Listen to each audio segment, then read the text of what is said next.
Good morning everyone, स्वागत है आपका टारगेट सेमेस्टर के यूट्यूब चैनल पे। और हम यहाँ पे अब सॉल्व करने जा रहे हैं एमसीक्यूज। ठीक है, एमसीक्यूज यूनिट 2 का। हमने यूनिट फर्स्ट का एमसीक्यूज करा रखा है, ये यूनिट 2 का है हमारा। ठीक है, सेकेंड लॉ ऑफ थर्मोडाइनेमिक्स। ठीक है, ध्यान से देखेंगे। और हमारा जो यूनिट थर्ड है वो क्या है, हमारा थर्ड लॉ ऑफ थर्मोडाइनेमिक्स। ठीक है, तो हम सेकेंड लॉ ऑफ थर्मोडाइनेमिक्स की बात करेंगे और यहाँ पे उसी चैप्टर से सारे एमसीक्यूज लिए गए हैं। जैसा कि आपको पहले भी बताया कि जितने भी एमसीक्यूज करा रहे हैं वो सारे आपके यूनिट वाइज होंगे। ठीक है, यानी यूनिट पे आधारित क्वेश्चन। तो एक एक यूनिट का हम पूरे क्वेश्चन उठाए हैं जो कि आपके पीवाईक्यूज हैं, मतलब पिछले साल आए हुए क्वेश्चंस हैं। ठीक है, और कुछ आने वाले एक्सपेक्टेड क्वेश्चंस भी हैं।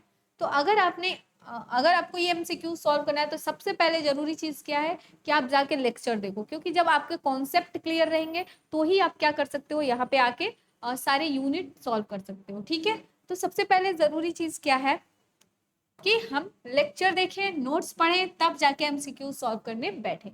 इसी के साथ बढ़ते हैं पहले क्वेश्चंस पे, पहले क्वेश्चन पे। ठीक है, क्वेश्चंस। ठीक है, तो सबसे पहला क्वेश्चन आप देखो कहाँ से उठाया है, आपको स्क्रीन पे दिख भी रहा होगा, आप पढ़ भी सकते हो। The ratio of specific heat of oxygen is 1.5 and the value of Cv is 5.0। ठीक है, the difference between Cp minus Cv in the, हमको निकालना क्या है, पहले दिया क्या है वो देखो। ठीक है, हमको दे दिया है यहाँ पे गामा, क्या दे दिया है, गामा। ठीक है, गामा इज इक्वल टू दे दिया है 1.5। ओके, Cv दे दिया है हमारा specific heat at constant volume, कितना दे दिया है, 5.0। Is it clear. Cp हमको पता नहीं है और हमको पूछ रहा है कितना, Cp माइनस Cv। ओके, हमको कितना पूछ रहा है, Cp माइनस Cv। ठीक है, हमको एक फॉर्मूला पता है, वो क्या है जरा देखना ध्यान से। Cp upon Cv is equals to gamma. Cp upon Cv की वैल्यू यहाँ पुट करो, कितना है 5.0 इज इक्वल्स टू 1.5। इसको मल्टीप्लाई करो, Cp इज इक्वल्स टू कितना हो जाएगा, 1.5 इंटू 5.0। Is it clear. अब इसको मल्टीप्लाई करके जरा मुझे बताओ कितना आएगा। ठीक है, इसको मैं आपको थोड़ा सा टाइम दे देती हूँ कि आप इसको मल्टीप्लाई कर सको। ठीक है, इसको मल्टीप्लाई करके बताओ कि ये कितना होगा। तब तक Cp इज इक्वल्स टू कितना हो जाएगा, देखो 5 5 जा 25, 2 कैरी 5 1 जा 5, और ये हो जाएगा 5 2 7 हो जाएगा, और ये हो गया हमारा 0। कितने 7.50, कितना आ जाएगा ये 7.50। लेकिन हमको निकालना क्या है ये बताओ जरा, हमको निकालना है Cp माइनस Cv। कितना निकालना है, Cp माइनस Cv। अब Cp की वैल्यू यहाँ रख दो 7.50 माइनस Cv कितना है हमारा 5.0, यही है ना, कितना है 5.0। Is it clear.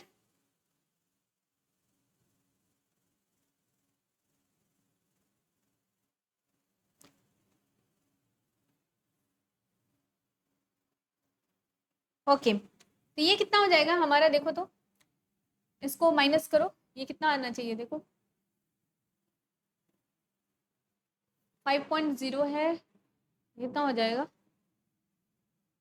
अब जब 525 525 7.50। ठीक है, ये तो सही है।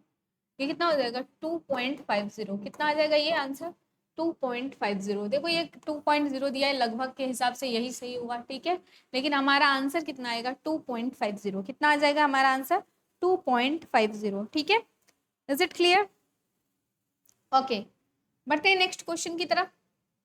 ऑप्शन नंबर लास्ट, क्योंकि वो हमारा उसके नजदीक था। ठीक है, अच्छा ये देखो दिया है, if a molar Cp is equals to 4.97 then molar Cv is equals to कितना होगा। ठीक है, यदि हमारा मोलर कितना है, Cp इज इक्वल्स टू 4.97 और Cv, तो ठीक है हमको पता है कि Cp minus Cv is equals to कितना होता है, यूनिवर्सल गैस कांस्टेंट R। कितना होता है, यूनिवर्सल गैस कांस्टेंट R होता है। ठीक है, अब ये देखो इसमें क्या होगा, अगर हम Cp की वैल्यू यहाँ पे पुट कर दे 4.97 माइनस Cv हमको पता नहीं है, इज इक्वल्स टू Cv ही तो निकालना है। और r इज इक्वल्स टू हम मान लेते हैं 2, ये हम मान सकते हैं 2, ठीक है। तो सी भी इज इक्वल्स टू क्या हो जाएगा, अगर सी भी उधर गया 2 इधर लाया, देखो हम इसको अच्छे से सॉल्व कर देते हैं। 4.97 ये प्लस में इधर आया तो -2, सी भी इधर गया तो कितना हो गया प्लस, हमको सी भी तो निकालना है। इसमें से 4.97 में से घटाओ, 4.97 में से 2.00 घटाओ, कितना आ जाएगा 792.97 इज इक्वल्स टू सी भी। देखो कहीं ऑप्शन दिख रहा है, ऑप्शन नंबर सी कितना आ गया 2.97। इज इट क्लियर, कितना आ गया 2.97। बताए नेक्स्ट क्वेश्चन की तरफ। अच्छा ये देखो, ये क्वेश्चन थोड़ा सा लंबा है, थोड़ा सा लंबा है, हम देखेंगे। 1 mole of mono atomic gas, एक मोल एक परमाणु गैस का जो गामा की वैल्यू है वो दिया है 1.67, कितना दे दिया है 1.67, ठीक है। इसको कहते हैं gamma for a mono atomic molecules, इतना ही होता है, ठीक है। तो मान लो कि gamma is equals to gamma 1 is equals to दे दिया 1.67, दूसरे के लिए डाई एटॉमिक के लिए कितना दे दिया है गामा इज इक्वल्स टू 1.40, ठीक है। इसको लिख लो मोनो एटॉमिक,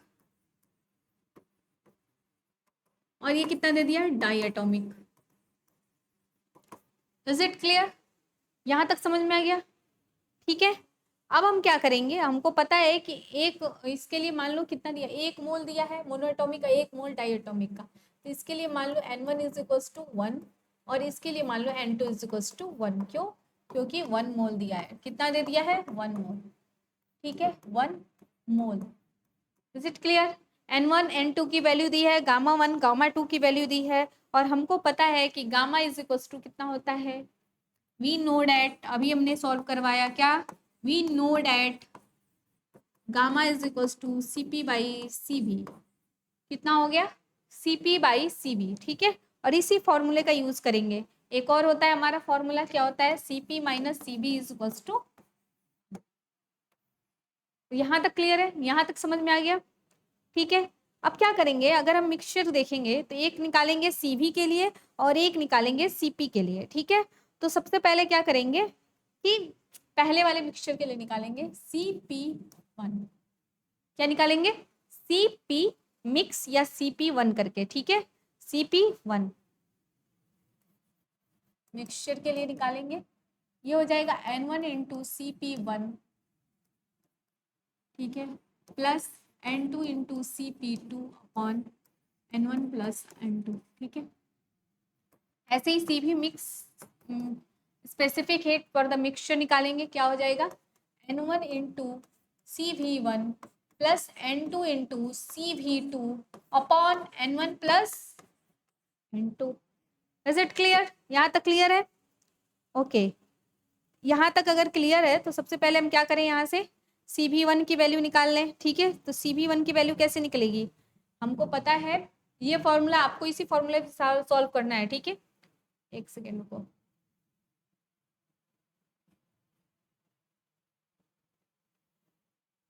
इसको किनारे कर दो, ठीक है, ताकि क्वेश्चन बने।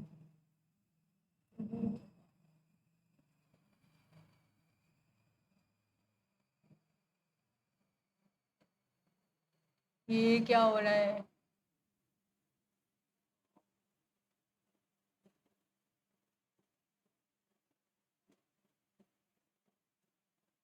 ठीक है। चलो हम लोग दूसरा पेज ले लेते हैं। अच्छा, हमको पता है कि क्या होता है, सी भी बराबर होता है आर गामा 1 माइनस 1, ठीक है। यहाँ लिख लो सी भी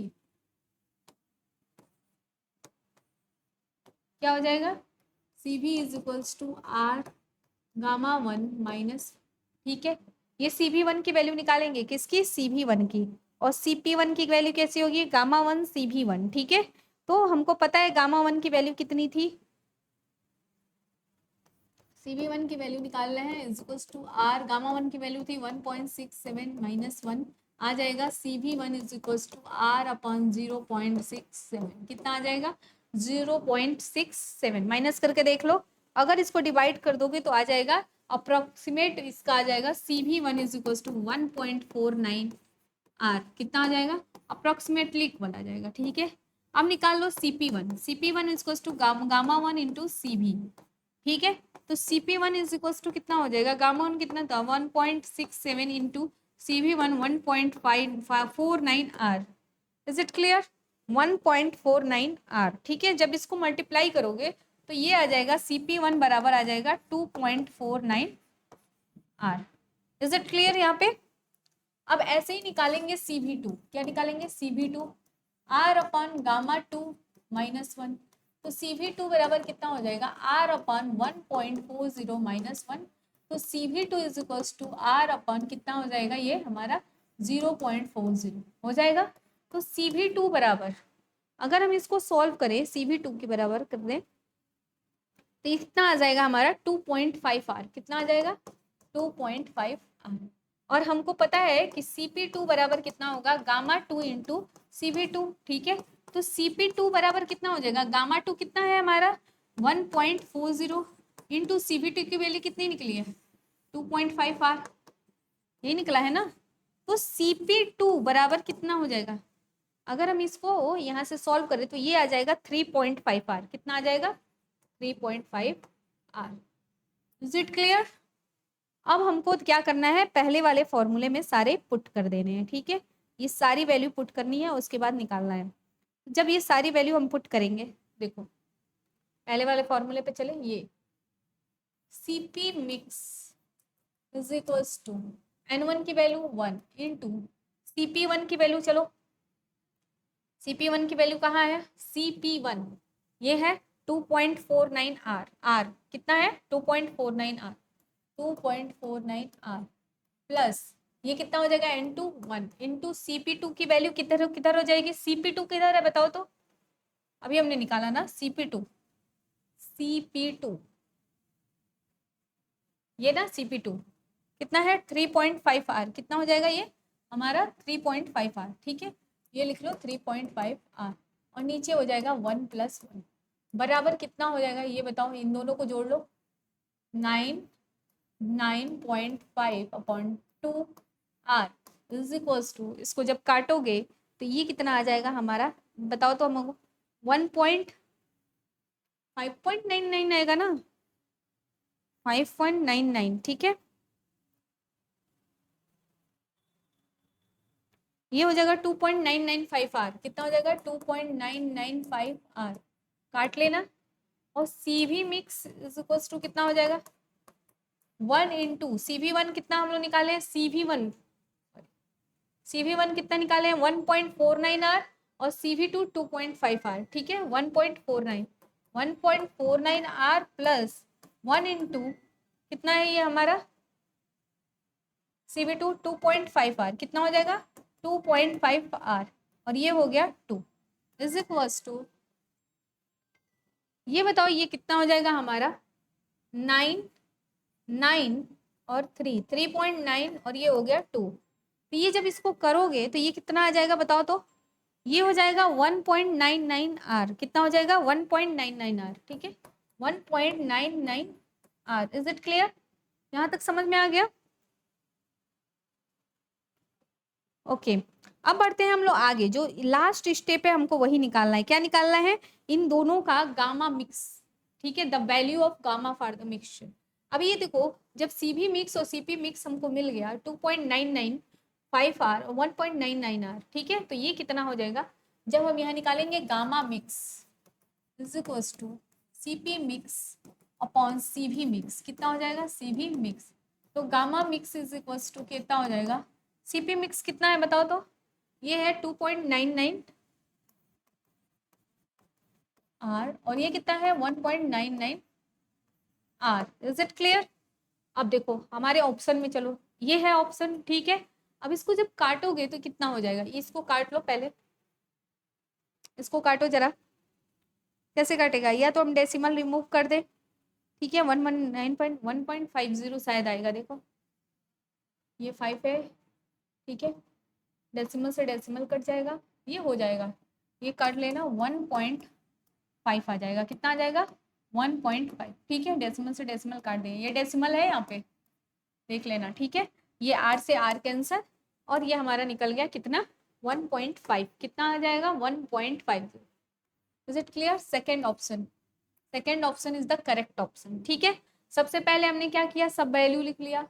फिर CP मिक्स और CV मिक्स का हमको फॉर्मूला पता था, और हमने एक एक करके सारी वैल्यू निकाली, CP1 CP1, ठीक है, जिस गामा 1 -1 होता है, और ये हम यहाँ से निकालते गए। Is it clear? Question number 2, sorry question number 3, बढ़ते हैं आगे क्वेश्चन पे। Question number 4, a gas at NTP slowly compressed from a volume V to V/4, the final temperature of the gas is, ठीक है।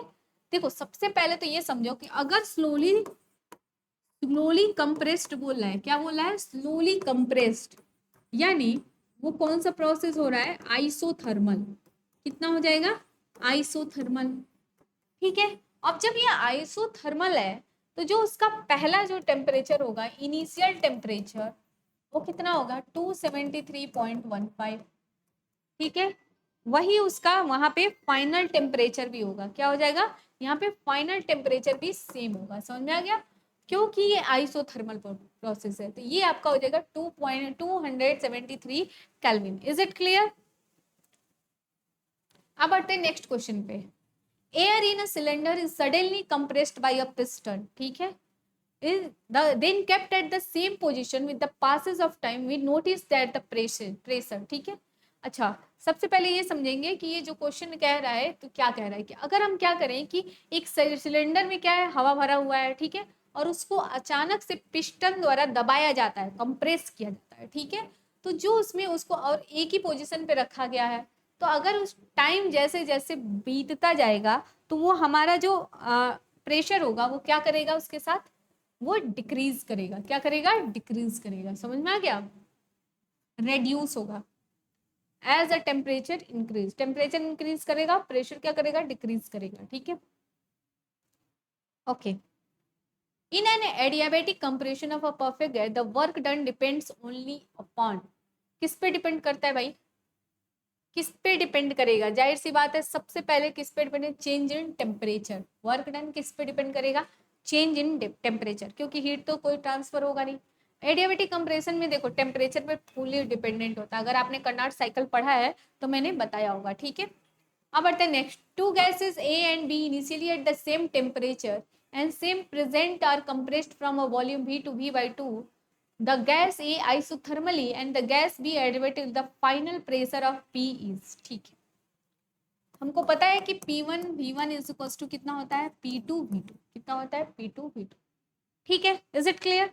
एक गैस है जो दो गैसें हैं A और B, तो हम क्या कर रहे हैं कि इनिशियली एक टेम्परेचर पे, एक जैसे टेम्परेचर पे, ठीक है, और जो ये ए है वो किस प्रोसेस में? आइसोथर्मल, और बी किस में है? एडियाबेटिक, ठीक है। तो हम क्या करेंगे, हमको पता है एक के लिए वॉल्यूम वी है और एक के लिए क्या है? V/2, तो पी भी इज इक्वल्स टू निकाल सकते हैं P2 upon V/2। Is it clear? Okay, अब हम यहाँ पे करें कि P1 रेशियो P2, ये करो, ये कितना हो जाएगा हमारा? PV अपॉन V/2 हो जाएगा। तो ये जब करोगे यहाँ P2 बराबर निकलेगा, तो ये कितना निकलेगा? इसको काटो तो ये हो जाएगा PV into 2 upon V, volume से वॉल्यूम कट गया और आ गया 2P, यानी दुगुना हो जाएगा, ट्वाइस दैट ऑफ B। क्या हो जाएगा? B के प्रेशर के दुगुना हो जाएगा, ठीक है। Is it clear? In a Carnot engine when the working substance gives heat to the sink, अगर क्या कर रहा है कि एक कर्नाट इंजन में वर्किंग सबस्टेंस क्या कर रहा है? सिंक को हीट दे रहा है, तब क्या होता है, ठीक है। ये क्वेश्चन नंबर 8 है आपका, ध्यान से देखेंगे। तो इसमें क्या होता है, जो टेम्परेचर होता है सिंक का, वो क्या होता है? एक जैसा रहता है। क्या कहता है? एक जैसा रहता है, या फिर क्या होता है? बदल जाता है, ठीक है। सोर्स सिंक इंक्रीज होता है जब Carnot when the working substance gives heat to the sink, जाहिर सी बात है सिंक का क्या हो जाएगा? टेम्परेचर वो बढ़ जाएगा, इंक्रीज करेगा। ये बताओ सिंक क्या होता है? सिंक का इंक्रीज करेगा या सेम रहेगा? सेम रहेगा ना? सेम रहेगा, ठीक है। Option number 3। In a Carnot cycle at the end of the cycle the temperature of the working substance is, ठीक है। बोल है कि Carnot साइकिल में end of the cycle the temperature of working substance is, क्या हो जाता है? वो बिल्कुल उसका टेम्परेचर वैसे ही रहता है जैसा पहला वाला टेम्परेचर होता है, ठीक है। Same at the initial temperature, क्या हो जाएगा? Same at the initial temperature, ठीक है। ये देखो if the temperature of the source is lower the efficiency of Karnat engine, ठीक है, ये क्या है, ये बोला है कि कर्नाट इंजन की जो इफिशियंसी होगी वो क्या होगा, अगर हम क्या करें कि द टेम्परेचर ऑफ सोर्स क्या कर दें, कम कर दें, तो कर्नाट इंजन का जो आपका इफिशियंसी होगी वो क्या हो जाएगी, वो घटती है, क्या होती है, घटती जाती है, ठीक है, जैसे जैसे आप टेम्परेचर कम करोगे इफिशियंसी उसकी घटती जाएगी, एनर्जी कम होगा, ठीक है। अब ये देखो the efficiency of a reversible engine क्या है, the efficiency of a reversible engine working between 227 and 27 degree Celsius. सबसे पहले हम क्या करते हैं, हमको फॉर्मूला पता है, हमको इफिशियंसी निकालनी है ना, नीटा इज इक्वल टू होता है 1 माइनस T2 अपॉन T1। तो सबसे पहले हम सब निकाल लेते हैं, ठीक है। तो पहले निकालो 227 प्लस 273, हम क्या कर रहे हैं, इसको केल्विन में बदल रहे हैं, ठीक है। तो ये कितना हो जाएगा 500, ठीक है। उसके बाद आता है हमारा दूसरा, ठीक, ये इसको निकालो जरा, ये कितना हो जाएगा हमारा 27 डिग्री, कितना है 27 डिग्री है ना, 27 प्लस 273 कितना हो जाएगा 300, कितना हो जाएगा 300, T2/T1 करके निकालो, T2/T1 ऐसे करके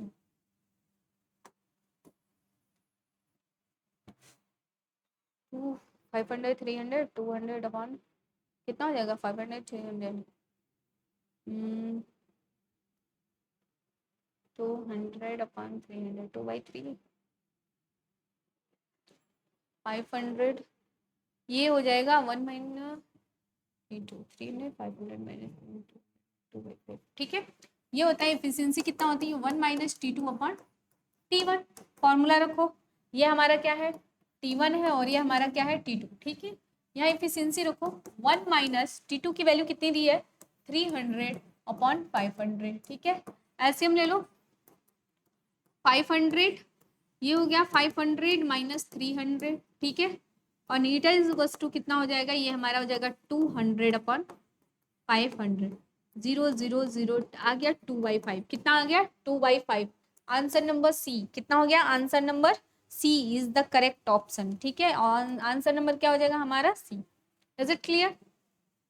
नेक्स्ट क्वेश्चन देखो, which one of this diode is use to detecting light signal. भाई जहाँ लाइट की बात आए वहां फोटो की बात आएगी, फोटो खींचते हो ना लाइट जलता है, तो जब भी फोटो डायोड की बात हो तो ये क्या होता है लाइट की बात, समझ में आ गया। अब बढ़ते हैं आगे नेक्स्ट क्वेश्चन पे, question number 30, in which process the enthalpy remains constant. सबको याद होना चाहिए जूल थॉमसन एक्सपेंशन में एंथैल्पी जो होती है वो क्या होती है कांस्टेंट रह जाती है, कितनी हो जाती है कांस्टेंट रह जाती है, ठीक है। ये उम्मीद है आपको याद होगा। ओके नेक्स्ट देखो, in a reversible process the entropy of the system. अच्छा एक रिवर्सिबल प्रोसेस में, एक रिवर्सिबल प्रोसेस क्या होता है कि मतलब क्या हो गया कि एक अवस्था से दूसरी अवस्था में बदलना और पुनः अपनी अवस्था में वापस आ जाना, उसको क्या कहते हैं एक रिवर्सिबल प्रोसेस कहते हैं, ठीक है। तो जो एंट्रोपी होती है वो हमारी कैसी होती है, कांस्टेंट होती है, बदलती है, घटती है या फिर बढ़ती है। ये क्वेश्चन नंबर आपका कौन सा है 14 है, ठीक है। तो ये होता है remains constant, entropy remains constant, ठीक है।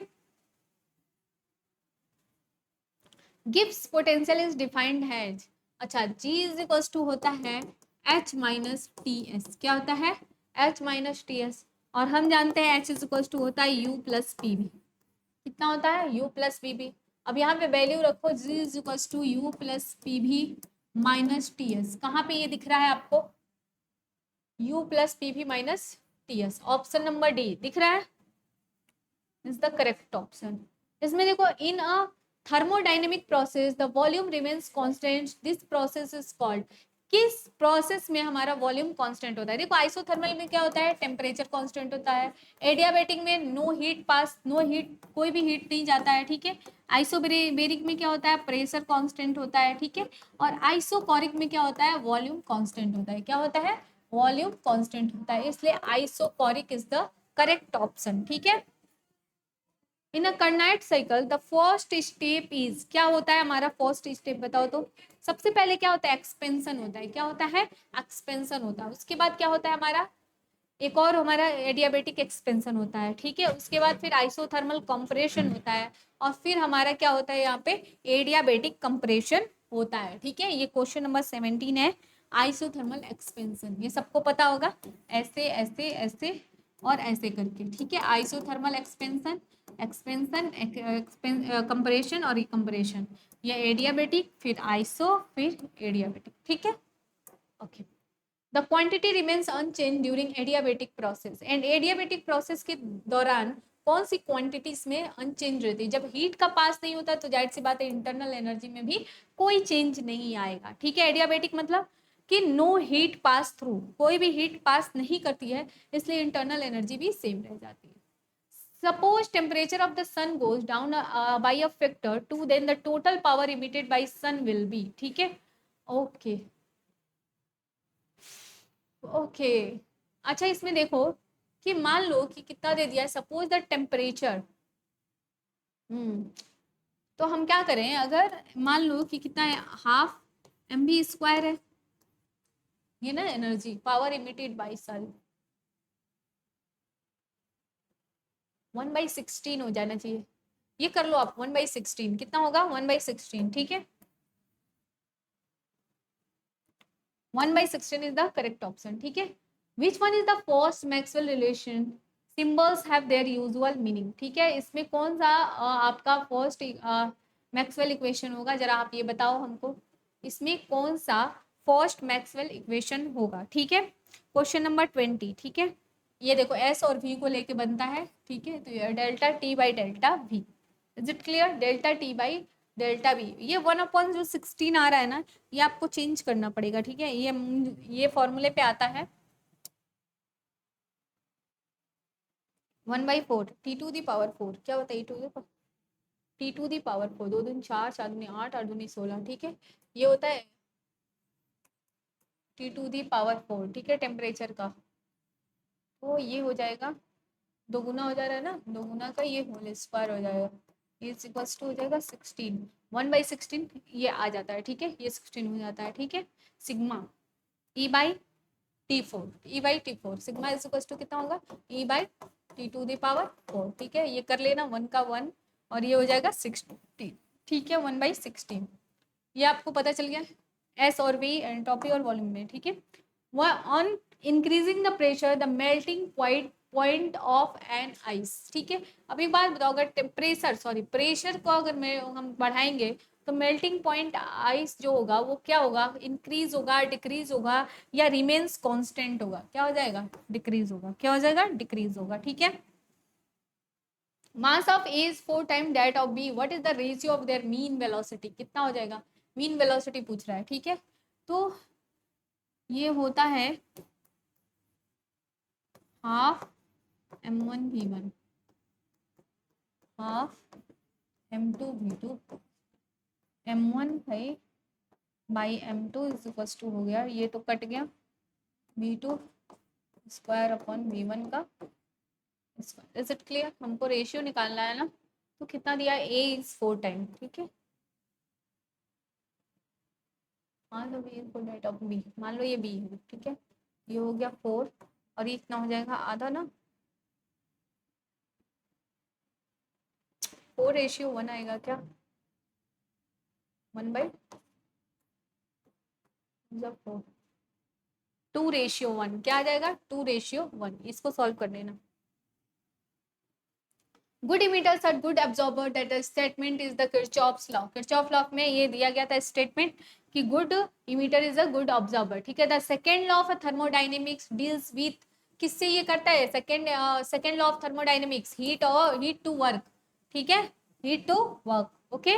विच of the following is not a function of multimeter controlling temperature, ये आपके पहले वाले यूनिट में भी था, देख रहे हो, ये क्वेश्चन बार बार रिपीट कर रहा है, और ये आपके इस एमसीक्यूज का लास्ट क्वेश्चन है, question number 26, thermodynamic potentials are, पहला ही ऑप्शन होगा UHFG, कौन कौन, UHFG, internal energy, Helmholtz principal, free energy, Gibbs free energy, ठीक है।